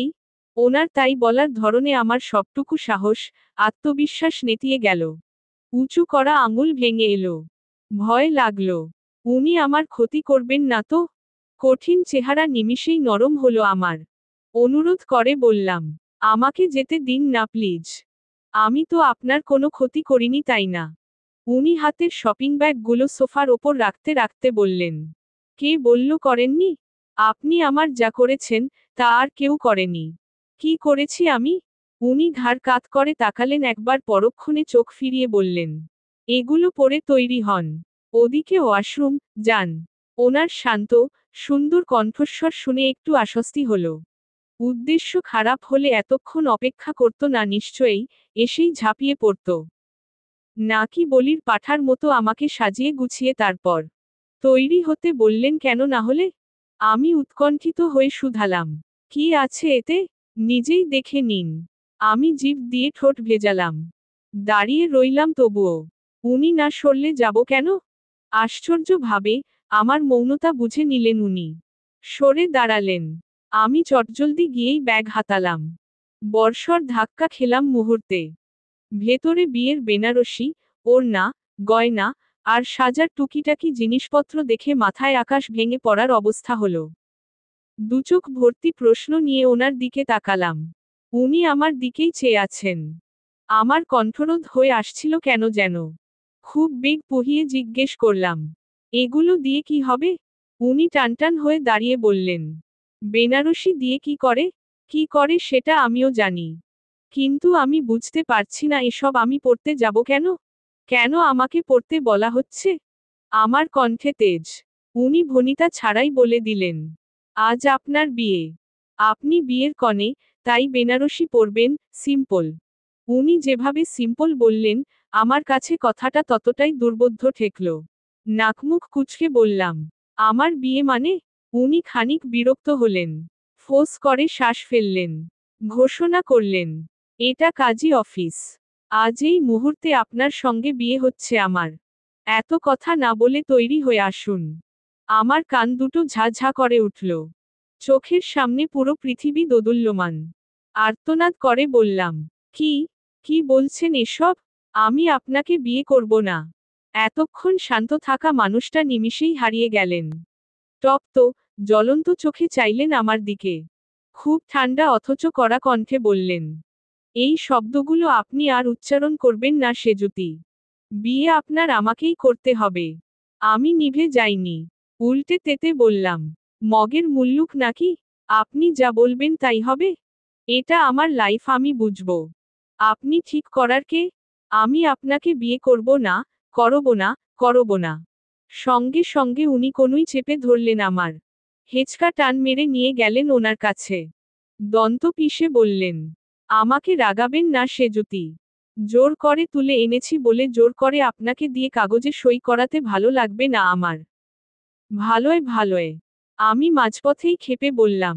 কিসের ভালোয় ভালোয়? আপনার লজ্জা করছে না, তুলে এনে আবার সেটা বড় মুখ করে বলতে? এতটা নীচ একটা মানুষ কি করে হতে পারে? একদিনের দেখায় একটা মেয়েকে প্রেমপত্র দিচ্ছেন, বিয়ের প্রস্তাব পাঠাচ্ছেন, আবার সে বিয়ে না করতে চাইলে তাকে তুলে আনছেন? ছি, ছি। উনি তীব্র ক্ষোভে আমার হাত আরো জোরে চেপে ধরলেন। কনুইয়ের জায়গাটায় ওনার আঙুল বসে গেল। ব্যথায় চোখ খিচে ফেলতেই ফের শিথিল করলেন হাত। বললেন, হ্যাঁ আমি নীচ। আপনার জন্যে একবার কেন, প্রতিবার নীচ হতে রাজি আছি। কিন্তু ভুলেও ভাববেন না, এসব বলে আপনি আমার ইগোকে হার্ট করবেন, আর আমি রেগেমেগে আপনাকে ছেড়ে দেব। সেটা কখনোই হবে না। আমার সাথেই বিয়ে হবে আপনার, তাও এক্ষুনি। এতক্ষণ ভালোভাবে বললাম, আপনার কাছে ভালো লাগেনি। চাইলে আমার দ্বিতীয় রূপটাও আপনাকে দেখাবো। I have no problem. আমি বিদ্রুপাত্মক হাসলাম। নির্ভীক কণ্ঠে বললাম, যা ইচ্ছে করুন, যা মন চাইছে বলুন। কিন্তু বিয়ে আমি আপনাকে করব না। আপনার মতো এরকম মানুষকে বিয়ে করার চেয়ে গলায় দড়ি দিয়ে ঝুলে পড়া ভালো। উনি প্রচণ্ড জোরে ধমকে উঠলেন। Shut up! ধমক খেয়ে কেঁপে উঠলাম আমি। ধরফরিয়ে উঠল হৃৎপিণ্ডটা। উনি চোয়াল কটমট করে বললেন, বেশ, বিয়ে আপনাকে করতে হবে না। আপনি বাড়ি ফিরে যান। তবে হ্যাঁ, গিয়ে যখন জানবেন, আপনার কারণে আরিশা আর অভ্রর বিয়ে ভেঙে গেছে, তখন? আমি বুঝতে না পেরে বললাম, মানে? মানে সহজ, অভ্র আমার কথায় সব করতে পারে। আমি না চাইলেও আপনার বোনকে কোনো দিন বিয়ে করবে না। কথাটা আমার বিশ্বাসযোগ্য মনে হলো না। একটুও না। বরং হেসে বললাম, তাই নাকি? মানুষকে বোকা বানানোর আর কি কি পদ্ধতি আপনার রক্ত আছে মিস্টার রুদ্র রৌশন চৌধুরী? থাকলে সেগুলো অ্যাপ্লাই করতে পারেন, তবে আমি আপনার কথায় ভুলছি না ফর শিওর। উনি সূক্ষ্ম হেসে বললেন, গ্রেট। রুদ্র রৌশন চৌধুরীর স্ত্রীর মধ্যে এরকম অ্যাটিটিউড না থাকলে চলে? Actually I think we are made for each other. আমি তিতি বিরক্ত হয়ে অন্যদিকে মুখ ঘোরাতেই উনি বললেন, আমি মিথ্যে বলিনি মিস সেজুতি। প্রমাণ চাই? Wait a second. উনি পকেট থেকে ফোন বের করলেন। আমি চোখা চোখে চাইলাম। উনি অভ্র ভাইয়ার নম্বরে ডায়াল করে লাউডে দিলেন। রিং হচ্ছিল। দুবারের মাথায় রিসিভ করলেন ভাইয়া। কিছু বলার আগেই রুদ্র গম্ভীর গলায় বললেন, অভ্র, তুই আমাকে ভালোবাসিস? ওপাশ থেকে ফতাফত উত্তর এলো, অবশ্যই ভাই। আমার থেকেও বেশি। কি করতে পারবি আমার জন্যে? তুমি যা বলবে। ভেবে দেখ, যদি কিছু চাই দিতে পারবি? কেন পারবো না? তুমি আমার প্রাণ চাইলেও আমি রাজি। বলেই দেখো। রুদ্র আমার দিক চেয়ে চেয়ে কথা বলছিলেন। অভ্র ভাইয়ার কথায় চিবুক শক্ত করে বললেন, আরিশার সঙ্গে তোর বিয়ে হোক আমি চাই না। এই মুহূর্তে বিয়েটা ভেঙে দিবি তুই। ওপাশে ক্ষণিকের নীরবতা। অভ্র ভাইয়া থমকে রইলেন। খানিকক্ষণ পর বললেন, কিছু হয়েছে ভাই? রুদ্র আমার দিক চেয়ে থেকে বললেন, কিছু হয়নি। তুই বিয়ে ভেঙে দে। অভ্র ভাইয়া একটু চুপ থেকে বললেন, ওকে ভাই। তুমি যা চাইবে তাই। এটুকু শুনতাই আমার পায়ের নিচে জমি কেঁপে উঠল। সত্যি সত্যি অভ্র ভাইয়া মেনে নিলেন? ঠিক শুনলাম আমি? এ কেমন ভালোবাসা ওনার! এ অবধি ওনার সঙ্গে আমার বহুবার ফোনে কথা হয়েছিল। দেখা হলো সেদিন। যখনই কথা বলতাম ভাইয়ার জিভের ডগায় আপুর কথা থাকত। মনে হতো আপুই তার সব। অথচ সেই মানুষটিই ভাইয়ের জন্যে নিজের ভালোবাসার মানুষকে। আমার তাৎক্ষণিক আপুর চেহারাটা মনে পড়ল। বিয়ে ভেঙে গেলে ও সবার কাছে ছোট হয়ে যাবে। আমি তো দেখেছি কিভাবে ও বাবাকে রাজি করিয়েছিল। আপুর তো বিয়ে ঠিক হয়েছিল অন্য জায়গায়। কত অনুরোধ, কত কিছু সামলে শেষমেশ বাবা, আম্মু মেনে নিলেন। এই নিয়ে কথাও কম শুনতে হয়নি। সব থেকে বড় কথা আপু ভয়ানক কষ্ট পাবে। সইতে পারবে না। সামনের দিনগুলো আমি স্পষ্ট দেখছি যেন, আপু আমার সামনে বসে বসে কাঁদছে। অভ্র ভাইয়ের শোকে হা হুতাশ করছে। ধুকে ধুকে মরছে। না না, আমার জন্যে আপুকে কষ্ট পেতে আমি দেব না। কিছুতেই না। আমি এলোমেলো মস্তিষ্ক নিয়ে রুদ্রর দিকে তাকালাম। ফোনের লাইনে তখনও অভ্র ভাইয়া। হ্যালো হ্যালো করছেন। রুদ্র নিশ্চুপ হয়ে আমার দিকে তাকিয়ে। চিকন, বাদামি চোখগুলোকে আমার সবথেকে নিকৃষ্ট চাউনি বলে মনে হলো। ঠোঁট কামড়ে জবাব দিলাম, আমি রাজি। রুদ্রর অধৈর্যগল বেঁকে গেল ফের। হাসলেন উনি। বিজয়ের হাসি। কুৎসিত হাসিটায় গা জ্বলে উঠল আমার। চোখ ফিরিয়ে নিলাম। উনি অভ্র ভাইয়াকে তুষ্ট কণ্ঠে বললেন, থাক, বিয়ে ভাঙার দরকার নেই। মজা করছিলাম তোর সঙ্গে। অভ্র ভাইয়া হয়তো অবাক হয়েছেন। কথা বললেন না অনেকক্ষণ। এরকম লোক মজা করবেন, আসলেই? এ কথা কি মানানসই? শেষে প্রাণ ফিরে পাওয়ার মতো করে শ্বাস টেনে বললেন, সত্যি বলছো ভাই? হু, যাক। আমি তো ভয় পেয়ে গেছিলাম। তুমি তো জানো তুমি চাইলে আমি আমার প্রাণটাও দিতে পারবো। রাখছি এখন। রুদ্র লাইন কাটলেন। দৃষ্টি তখনও আমার দিকে।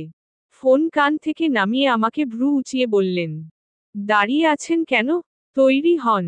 আমি অপেক্ষা করছি। বুকে পাথর, আর মনের মধ্যে ওনার প্রতি অঢেল ঘৃণা চেপে আমি ব্যাগগুলো সমেত ওয়াশরুমে ঢুকলাম। কাঁদতে কাঁদতে শাড়ি জোড়ালাম গায়ে। ভারী শাড়িতে দ্বিগুণ ফুলে উঠলাম যেন। মনে মনে ঘোষণা করলাম, এই লোকটাকে আমি কোনো দিন ক্ষমা করব না। দরজা খুলতেই দেখলাম রুদ্র সোফায় বসে। এক পায়ের ওপর তোলা অন্য পা ধীরে ধীরে নাড়াচ্ছেন। ফোন ঘাঁটছেন মনের সুখে। ইচ্ছে করছিল পাশের চেয়ারটা তুলে মাথায় মেরে দেই। থমথমে মুখ, ভেজা চোখ নিয়ে আমি বাইরে এলাম। শব্দ পেয়ে উনি চোখ তুললেন। চেয়েই থাকলেই কয়েক পল। ওনার দৃষ্টিতে মুগ্ধতা ঝরোঝরো করে পড়লেও আমার সেই মুগ্ধতার প্রতি অনুভূতি জাগেনি। হ্যাঁ, অস্বস্তি হয়েছিল, ভীষণ ভীষণ অস্বস্তি। রুদ্র উঠে এসে কাছে দাঁড়ালেন। ঠিক আমার সম্মুখে। পা থেকে মাথা অবধি চেয়ে বললেন, বউয়েরা দেখতে এত সুন্দর হয়? আমি উত্তর দিলাম না। অনুভূতি শূন্য হয়ে তাকিয়ে থাকলাম। উনি আমার নির্জীব মুখশ্রী দেখে অল্প হেসে বললেন, এখন রাগ হচ্ছে তো? রাগ করুন যত ইচ্ছে। যখন এই আমিটাকে আপনাকে পুরোপুরি জানবেন, কথা দিচ্ছি আপনার সব রাগ, ক্ষোভ উবে যাবে। আর শূন্য হৃদয় পূর্ণ হবে আমার প্রতি ভালোবাসায়। বুঝলেন, আমার প্রণয়িনী। এই সুন্দর কথাটাও আমার ওপর প্রভাব ফেলেনি। এক কান দিয়ে ঢুকে অন্য কান দিয়ে প্রস্থান নিল। মহাবিরক্তি ফুটে উঠল চোখে মুখে। উনি তাতে ভ্রুক্ষেপ দিলে তো? খপ করে আমার হাত চেপে ধরে হাঁটা ধরলেন। যেতে যেতে বলছিলেন, এই সুন্দর বউটাকে সারা জীবনের জন্যে নিজের করার সময় এসছে। উদাস মনে কাবিননামায় সই করেছি আমি। ভেতরে কি লেখা, কাজী সাহেব কি বলেছেন কিচ্ছু জানি না। দেখিও নি। বিয়ে শেষে রুদ্র আমার কাছে এসে আমার পিঠ ছড়িয়ে কাঁধে হাত রাখলেন। আমি রেগেমেগে তাকাতেই চোখ দিয়ে সামনের দিক ইশারা করলেন। আমি কপাল কুঁচকে তাকালেই ক্লিক হলো ক্যামেরায়। বন্দি হলো রুদ্রর আর আমার প্রথম একসাথে যুগল ছবি। সেকেন্ডের মাথায় ওনার হাতটা ঝাড়া মেরে সরিয়ে দিলাম। কড়া কণ্ঠে বললাম, বিয়ে হয়েছে বলে যখন তখন গায়ে হাত দেবেন না। এরপর হনহন করে বেরিয়ে পড়লাম কাজী অফিস থেকে। পা ছুঁড়ে ছুঁড়ে বাইরে এসে দাঁড়ালাম। কোনো তোয়াক্কাই দেখালাম না রুদ্রর অভিব্যক্তি জানার। আমার মাথায় তখন চিন্তা, অনেক অনেক চিন্তা। বাবা মা, আপু এরা জানলে কি হবে? কেমন হবে তাদের প্রতিক্রিয়া? সকালে বড়মুখ করে বিয়ে করব না বলে আসা আমি এই বিকেলে যখন বধূবেশে ওনাদের সামনে গিয়ে দাঁড়াবো? আত্মীয় স্বজন জানলে ছি ছি করবে। বলবে মেয়ে পালিয়ে বিয়ে করেছে। আরও কত কি যোগ করবে সাথে কে জানে। আমার এক পৃথিবীর সবটুকু ক্রোধ রুদ্রর ওপর চড়াও হলো। সব কিছুর জন্যে এই মানুষটাই দায়ী। আমার তথাকথিত স্বামী। রুদ্র আমাকে নিয়ে সোজা ওনাদের বাড়িতে এনেছেন। সাথে ডেকে পাঠিয়েছেন আমার পরিবারকেও। এতটা তাড়া, আর এতটা সিরিয়াস ভঙ্গি ছিল ওনার, যে বিয়ের আগেই শ্বশুর বাড়িতে হাজির হতে হলো আমার আপু আরিশাকেও। আমাকে বধূর বেশে দেখে সবার মাথায় আকাশ ভেঙে পড়ল। প্রত্যেকেই যেন কথা বলতে ভুলে গেল।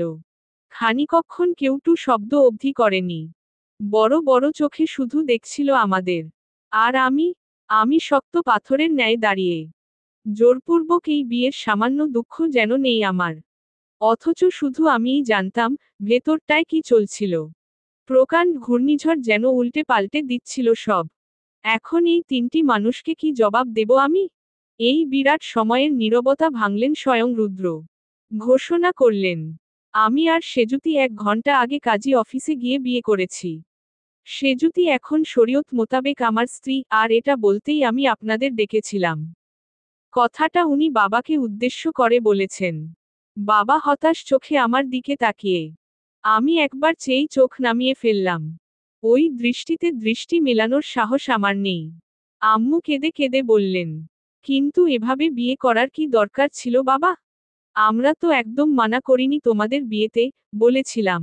আপনারা পুরোপুরি নিশ্চয়তাও দেননি আন্টি। তাই জন্যেই আমার এভাবে বিয়েটা করতে হয়েছে। তুমি নিশ্চয়ই ওকে জোর করে বিয়ে করেছ রুদ্র? রুদ্রর মা ভীষণ রেগে বললেন কথাটা। রুদ্র একটুও বিচলিত না হয়ে জবাব দিলেন, না। মিথ্যে বলছো কেন? সেজুতি তো তোমাকে বিয়ে করতে চায়নি। আজ সকাল অবধিও না। তাহলে ঘন্টায় কি এমন হলো যে? সেটা ওনাকেই জিজ্ঞেস করো। উনি তো সামনেই আছেন। জেনে নাও, আমি আসলেই ওনাকে জোর করে বিয়ে করেছি কিনা। শেষ কথাটা বলতে বলতে রুদ্র আর চোখে আমার দিকে তাকালেন একবার। আন্টি সত্যিই এগিয়ে এলেন। আমার 2 বাহু নরম হাতে ধরে বললেন, আমার দিকে তাকাও সেজুতি। আমি তাকালাম। আন্টি তীক্ষ্ণ চোখে চেয়ে প্রশ্ন করলেন, এই বিয়ে তোমার ইচ্ছেতে হয়েছে? আমি এক মুহূর্ত না ভেবে বললাম, হ্যাঁ। আন্টির হাত শিথিল হলো। পাশ থেকে আপু বিস্ময় নিয়ে বলল, তাহলে সকালে মানা করেছিলি কেন? এমনি। আমার সংক্ষিপ্ত উত্তরে খুশি হল না কেউ। আম্মু উঁচু কণ্ঠে বললেন, এমনি? এমনি কেমন কথা? আমরা যখন বিয়ের কথা তুলেছি তুই সাফ সাফ মানা করে সন্ধে বেলা বউ সেজে হাজির হয়ে বলছিস এমনি বিয়ে করেছিস? আমাদের জন্যে ধৈর্য ধরা যেত না? এমন কি হয়ে গেল যে বড় বোনের আগে নিজেই বিয়ে সেরে ফেললি? রুদ্র বরফ স্বরে বলে উঠলেন, আজকাল বড় ছোট কোনো ব্যাপার নয় আন্টি। অভ্রও তো আমার ছোট, অথচ ওর বিয়ে আগে হতে যাচ্ছিল। এটা নিয়ে আমাদের তো কোনো সমস্যা হয়নি, আপনাদের কেন হচ্ছে? এটাই কি স্বাভাবিক নয় বাবা? আমরা মধ্যবিত্ত মানুষ। তোমাদের মতো এত উঁচু বিত্তবান নই। আশেপাশের সবার কথা শুনে বেঁচে থাকতে হয়। তাছাড়া আমার মেয়ের থেকে এমন ছেলেমানুষই আমি আশা করিনি। আম্মু দীর্ঘশ্বাস ফেললেন। সাথে কেঁদে উঠলেন। আমার ভেতরটা ফেটে যাচ্ছিল তখন। কিভাবে পাথর হয়ে দাঁড়িয়ে আছি নিজেও দ্বিধাদ্বন্দ্বে ভুগছি। রুদ্র ওনার মায়ের দিক ফিরে বললেন, তুমি তো কাল অবধি চেয়েছিলে অভ্রর আগে আমার বিয়ে হোক। বড় ছেলের বউয়ের মুখ দেখতে মরিয়া হয়ে গেছিলে। তাহলে এখন এভাবে দাঁড়িয়ে আছো কেন? আন্টি চটে বললেন, তো কি করতে বলছো? ধেই ধেই করে নাচবো আমি? আমার মাথা হেট করে দিলে। সবাই কি ভাবছেন? এতক্ষণে নীরব অভ্র ভাইয়া মুখ খুললেন। এগিয়ে এসে বললেন, কেউ কিচ্ছু ভাববে না মা। তোমরাই সামান্য বিষয়টাকে টেনেটুনে লম্বা করছো। আরে বাবা, ভাই তো নিজেই চেয়েছিল ঢাকঢোল পিটিয়ে বিয়ে করবে, সেজুতিই রাজি হয়নি তখন। হতে পারে ওদের মধ্যে মনমালিন্য হয়েছিল। তাই।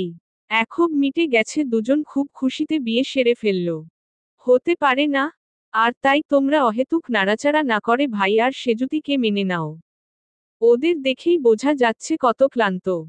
তার ওপর সেজুতি কি ভারী একটা শাড়ি পরেছে, ওর কষ্ট হচ্ছে না? ওরও বিশ্রাম দরকার। আমি কটমট করে অভ্র ভাইয়ার দিকে তাকালাম। আমাকে সবথেকে বড় বাসটা তো এই লোকটাই দিয়েছে। আর এখন দরদ দেখাচ্ছে, হু হো। অভ্র ভাইয়ার কথাটা আন্টির ওপর প্রভাব ফেলল। তিনি ফোঁস করে এক নিঃশ্বাস ফেলে বাবার কাছে গিয়ে দাঁড়ালেন। বাবা থম মেরে দাঁড়িয়ে, মুখে রা নেই। আন্টি নম্র কণ্ঠে বললেন, যা হওয়ার হয়ে গেছে ভাইজান, ছেলে মেয়ে দুটো ভুল করেছে, ওদের হয়ে আমি আপনার কাছে ক্ষমা চাইছি। আন্টি হাত জোর করতেই বাবা ব্যস্ত কণ্ঠে বললেন, না না আপা, আপনি কেন? রুদ্র প্রতিবাদ করে উঠলেন, আমরা ভুল করিনি মা। বিয়ে করা ভুল কাজ নয়। আন্টি চোখ বুজে ঠোঁট গোল করে শ্বাস ফেললেন, যার মধ্যে ছেলের প্রতি হতাশা ছিল। এরপর বাবাকে কোমল কণ্ঠে বললেন, আপনারা আর রাগ করে থাকবেন না। ওদের মেনে নিন। আমি তো সেজুতিকে নিজের পুত্রবধূ হিসেবে সেদিনই মেনেছি যেদিন রুদ্র জানিয়েছিল ওর কথা। এখন আপনারাও যদি। বাবা একবার আমার দিক তাকালেন। রুদ্র এ যাত্রায় আমার হাত ধরলেন। মুঠোয় পড়লেন পুরোটা। আমি চেয়েও ছাড়াতে পারলাম না। আপনি নিশ্চিন্ত থাকতে পারেন আঙ্কেল, সেজুতিকে ভালো রাখার সর্বোচ্চ চেষ্টা করব আমি। ওনার সুন্দর গোছানো কথাটায় বাবা এতক্ষণে মুচকি হাসলেন। আমি প্রচণ্ড অবাক হয়ে ওনার দিকে তাকালাম। কথাটা হাস্যকর মনে হওয়ার কথা ছিল, অথচ আমার অদ্ভুত লাগলো কেমন যেন খুব বিশেষ কিছু মিশেছিল এতে। বাবা এসে আমাদের সামনে দাঁড়ালেন। রুদ্রর কাঁধে হাত রেখে বললেন, ভরসা করছি বাবা, মান রেখো। উনি ছোট করে বললেন, রাখবো। এরপর বাবা আমার দিকে তাকাতেই আমি চোখ নামিয়ে ফেললাম। তীব্র অপরাধবোধে দেহ মন ছেয়ে গেল। টের পেলাম বাবা মাথায় হাত বোলাচ্ছেন। আমি চট করে মাথা তুলতেই বাবা ছলছল চোখে হাসলেন। আমার আকাশ ভেঙে কান্না পেল। ঝাঁপিয়ে পড়লাম বাবার বুকে। ইচ্ছে করল গলা ফাটিয়ে বলতে, আমাকে নিয়ে যাও। এই রাক্ষসরূপী শয়তান লোকটার সাথে আমি থাকব না। কিছুতেই না। শেষমেশ বাড়ির সবাই মেনে নিলেন। বিয়ে হয়েছে, এখন করার তো কিছু নেই। বাবা, আম্মু সবাই আমাদের মন ভরে দোয়া করলেন। সেদিনের মতো ঝামেলা মিটলেও আমার সুপ্ত রাগটা অবিচল। কারণ রুদ্র আবার জিতে গেলেন। এত বড় একটা অন্যায় করেও পার পেলেন। আমি না পারছিলাম কাউকে বলতে, না পারছিলাম সইতে, খুব করে চেয়েছিলাম, যেন কেউ মেনে না নেয়। অথচ হলো না। এখানেও পূরণ হলো না আমার ইচ্ছে। রুদ্রর মা, মানে আমার শাশুড়ি মা ভীষণ ভালো মানুষ। আমাকে প্রতিটি সম্বোধনে ওনার মা ডাকা চাই। এছাড়া যেন কথাই বলেন না। এই মুহূর্তে আমি বসে আছি বিছানায়। বিশাল ঘরের তুলতুলে বিছানায় শক্ত মন নিয়ে আমি হাঁটুতে মুখ গুজে বসে। বিয়ের বেনারসিটা ছেড়ে এখন একটু পাতলা সুতির শাড়ি পরেছি। এত এত শাড়ি চোখের পলকে বাড়িতে হাজির হয়েছে। এনেছেন রুদ্র। মেয়েদের শপিং পছন্দ, জামা কাপড়, গয়না এসব তাদের দুর্বলতা হলেও আমার মন কোনো কিছুতেই ভালো হয়নি। আমার থমথমে গোমরা মুখ পাল্টায়নি। তবে একটা বিষয় সত্যি, আমাকে বউ হিসেবে পেয়ে আন্টি খুশি হয়েছেন। রাতে বাবা মাকে না খাইয়ে ছাড়েননি। খোশগল্পে মেতে ছিলেন। প্রত্যেকটা কথায় ওনার খুশি ঝরে পড়ছে যেন। হয়তো গোয়ার ছেলে এতদিনে বিয়ে করেছে এই আনন্দেই আটখানা আন্টির মন। বাবা, আম্মু, আপু বাড়িতে ফিরে গেছেন। তারপর আন্টি আলমারি থেকে তার দুটো বালা, নাকফুল আর একটা চিকন স্বর্ণের চেইন পরিয়ে দিলেন আনায়, সাথে বললেন, আজ থেকে আমার মেজাজি ছেলেটার সব দায়িত্ব তোমার। আমি ওনার পা ছুঁয়ে সালাম করলাম। উত্তরে চুপ ছিলাম। ইচ্ছে করছিল একটা কিছু বলি, বা ওনাকে সত্যিটা খুলে বলি। বলে ফেলি যে আপনার ছেলে আমায় কিভাবে বিয়ে করলো। কিন্তু পারলাম না। দেয়ালেরও কান আছে, বাই এনি চান্স রুদ্রর কানে খবর পৌঁছে যাক, আর বিয়ে ভেঙে দিক কাপুর। এরপর আর কি তুলকালাম ঘটাতে পারেন তাও আন্দাজের বাইরে। এই কদিনে লোকটাকে যেন চিনে ফেলেছি। ওনার প্রতিটি হাড়মজ্জায় শয়তানের বসবাস। সত্যি বলতে আন্টি যখন আমাকে এই ঘরে দিয়ে গেলেন আমার হাত পা ছড়িয়ে কান্না পেয়েছিল। লোকটার সাথে এক ঘরে থাকতে হবে ভাবলেই আতঙ্কে বিবশ হচ্ছি। ইজ্জতের ওপর হামলা করবেন না তো? যে জোর করে বউ বানাতে পারে, সে জোর করে অধিকার ফলাতে কতক্ষণ? আমার ভাবনার মধ্যেই ঘরে এক জোড়া পায়ের শব্দ। চমকে তাকালাম। ভেবেছিলাম উনি এসেছেন। না, অভ্র ভাইয়া।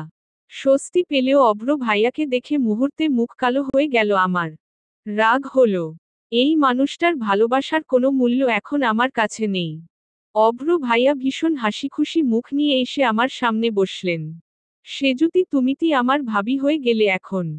কি ডাকবো বলো তো, কোন সম্পর্কটাকে জোর দেব? শালি, নাকি ভাবি? শালি হিসেবে দুষ্টুমি করব নাকি ভাবির মতন? আমি ওনার দিকে না চেয়েই বললাম, একটারও প্রয়োজন নেই ভাইয়া।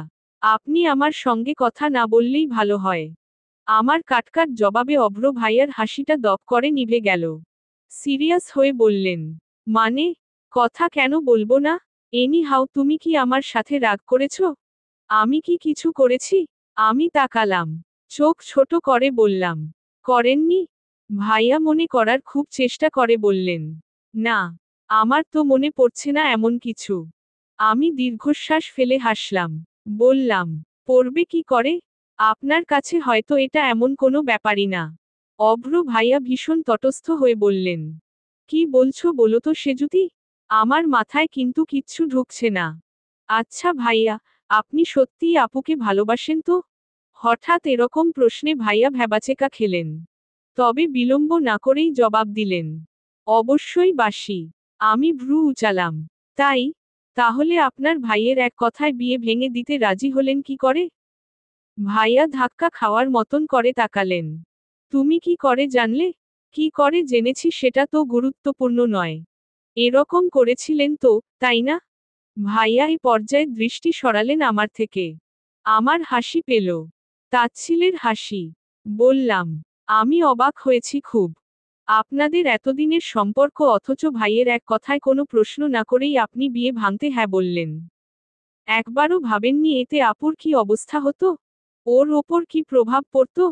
ও তো শেষ হয়ে যেত ভাইয়া। ভালোবাসার ওপর থেকে বিশ্বাসটাই হারিয়ে ফেলতো। আর আপনি? আপনার ভালোবাসা কি মিথ্যে ছিল? আপনি কষ্ট পেতেন না? ভাইয়া নিচের দিক তাকিয়েই বললেন। পেতাম। ওর থেকেও দ্বিগুণ কষ্ট পেতাম। আমি উদ্বিগ্ন হয়ে বললাম। তাহলে কি করে মতো দিলেন, আপনার ভাইয়ের এমন অন্যায় আবদারে?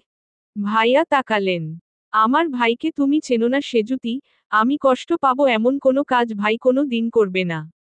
এই বিশ্বাস আমার ছিল। কথাটা আমার কাছে যুক্তিহীন ঠেকল। বিরক্তিতে মাথা নেড়ে আরেক দিক ফিরলাম।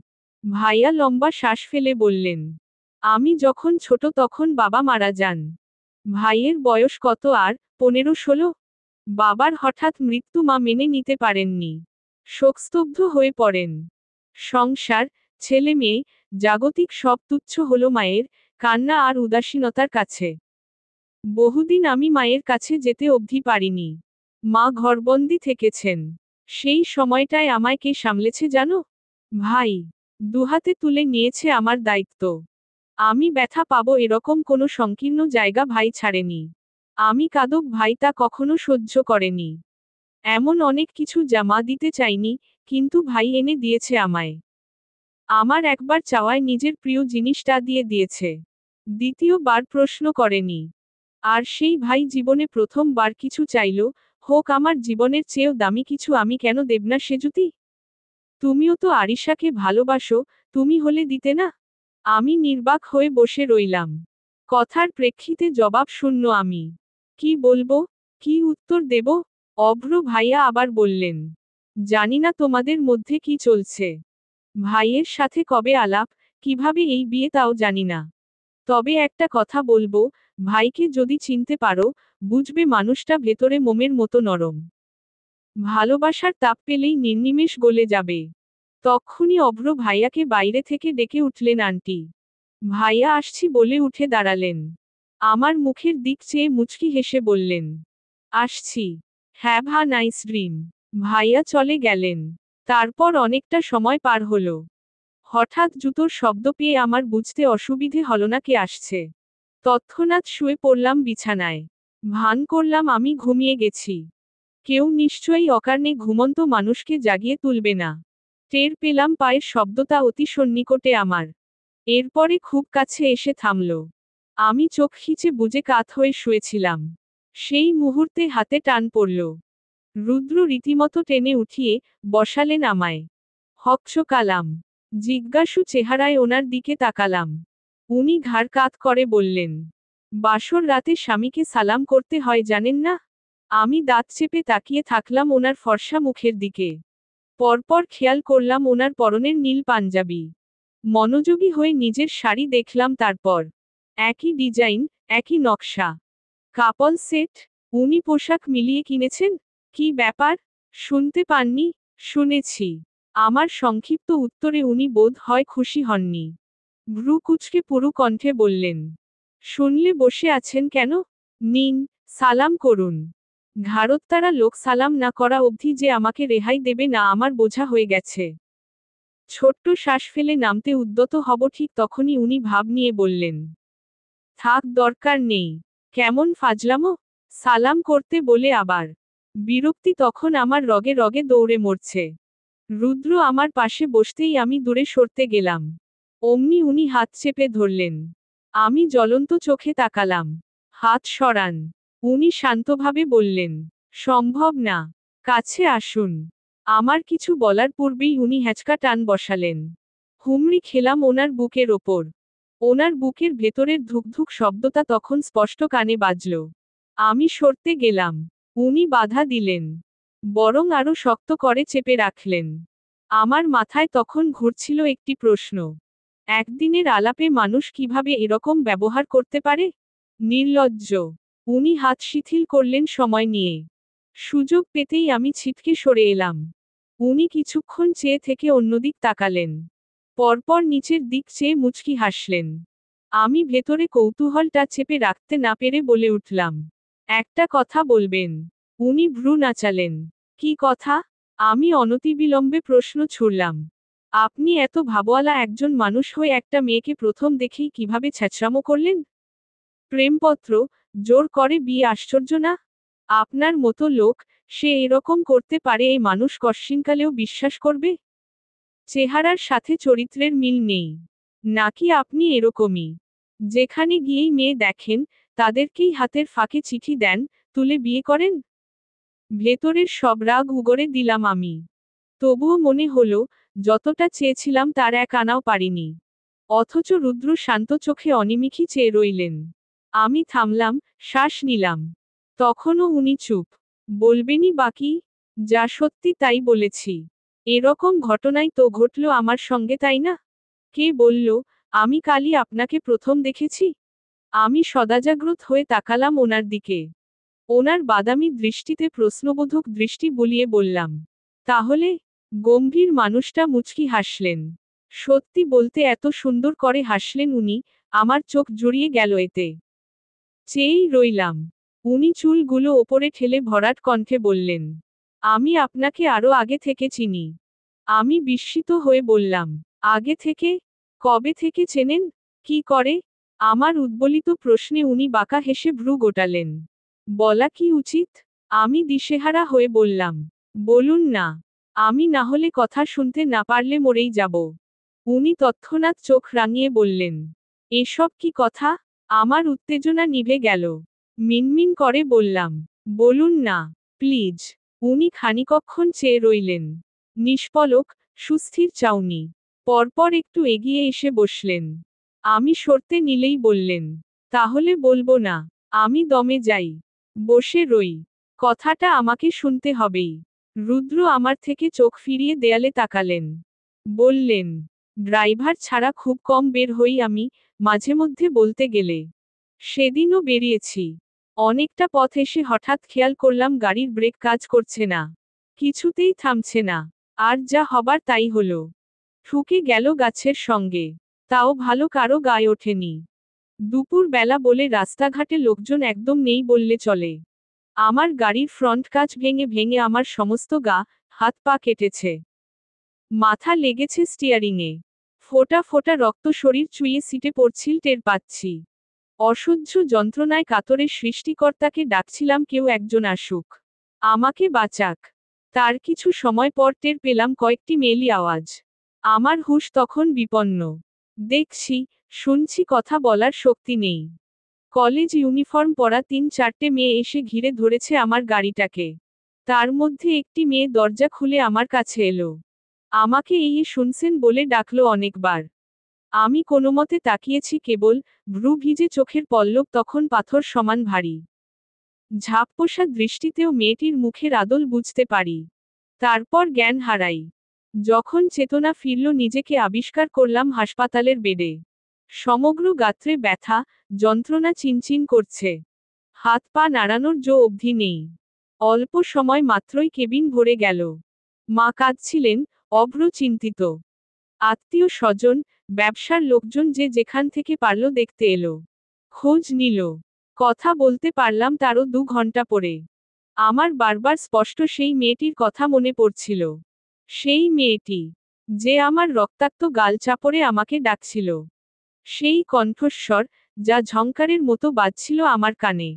আমি তৎক্ষণাৎ ডাক্তারকে প্রশ্ন করলাম আমাকে হাসপাতালে কে আনলো?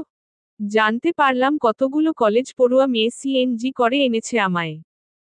শুধু তাই নয়, তন্মধ্যে একটি মেয়ে আমাকে রক্তও দিয়েছে। খুব আগ্রহ নিয়ে মেয়েটির ডিটেইলস জানতে চাইলে তিনি নাম ছাড়া কিছুই বলতে পারেননি। সেই নাম সেজুতি। এটুকু বলে উনি আমার দিকে তাকালেন একবার। আমার ঠোঁট নিজ শক্তিতে আলাদা হয়ে বসে আছে। উনি আবার বলতে শুরু করলেন। আমার সুস্থ হতে প্রায় 1.5 মাস লেগেছিল। সবল হয়ে সবার প্রথমেই মেয়েটিকে খুঁজব, এ আমার আগে থেকে ঠিক করা। লোক লাগালাম। ওই রোডের আশেপাশের সব কলেজে খোঁজ নিলাম। পাইনি। হঠাৎ একদিন অভ্র আমাকে জানালো ও একটি মেয়েকে ভালোবাসে। আরিশা নাম। মা ছবি দেখতে চাইলেন। ও দেখালো। পরপর নিয়ে এলো আমার কাছেও।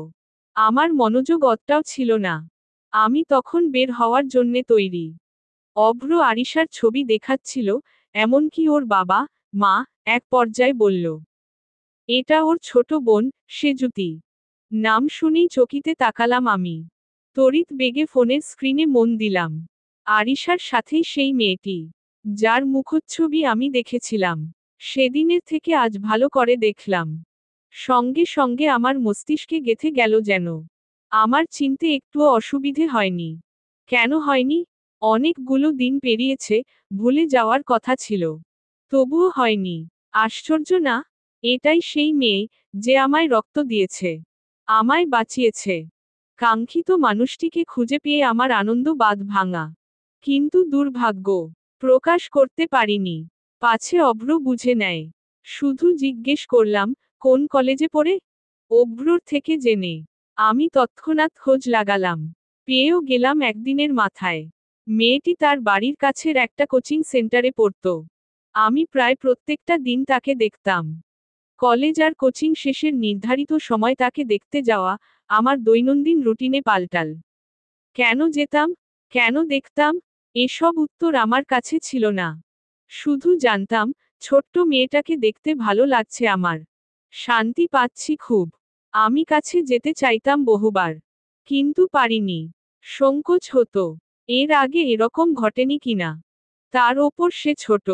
আর সেই সংকোচ কাটাতে কাটাতেই 1 বছর পার হলো।